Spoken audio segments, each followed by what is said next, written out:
happening for the fourth time, the youth were asked not to perceive themselves as the problem of Africa but rather a solution, and that the continent has a lot of hope in them.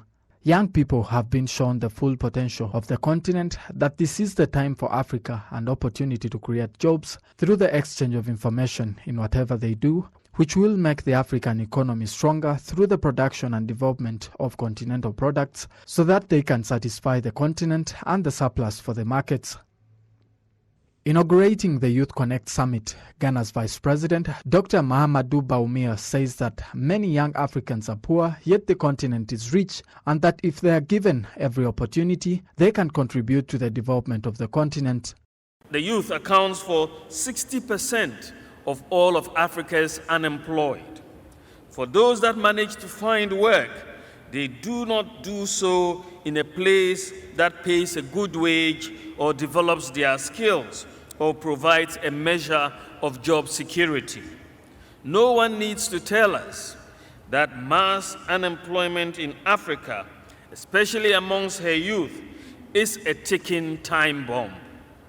The so-called Arab Spring showed clearly that the lack of employment opportunities can undermine social cohesion and political stability.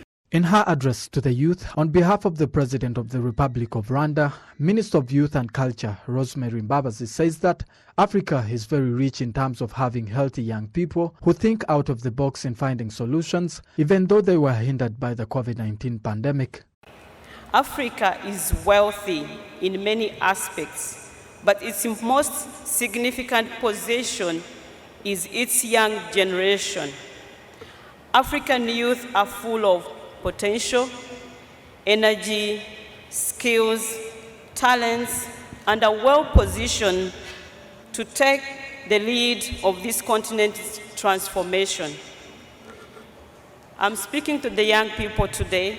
Your generation builds on incredible strides that the continent has made over the last couple of decades. The president of the Confederation of African Football, CAF, Dr. Patrice Motsepe, reiterated that the youth today between the ages of 14 and 25 are 280 million on the continent and will be equal to 400 million by 2030, also adding that the time is now for the young people to start looking for a better future. Donations and aid is welcome, but there is no country in the world, there is no continent in the world that has been built and that has succeeded based on aid, based on donations, based on philanthropy. We have the capacity as Africa, when we work together, and the African continental free trade area is a critical part of our potential to trade together, to do business together, because our growth, the growth and the future of our children, the growth and the future of our youth and our economies depends on trade amongst ourselves. The Youthconnekt Africa Summit aims to reach 226 million young Africans and help them access the market and find out about their opportunities in the African Common Market, which was signed in Rwanda, where it is expected to boost trade between Africa by 16% and multiply by 2035. Innocent MUGABO, RTV News.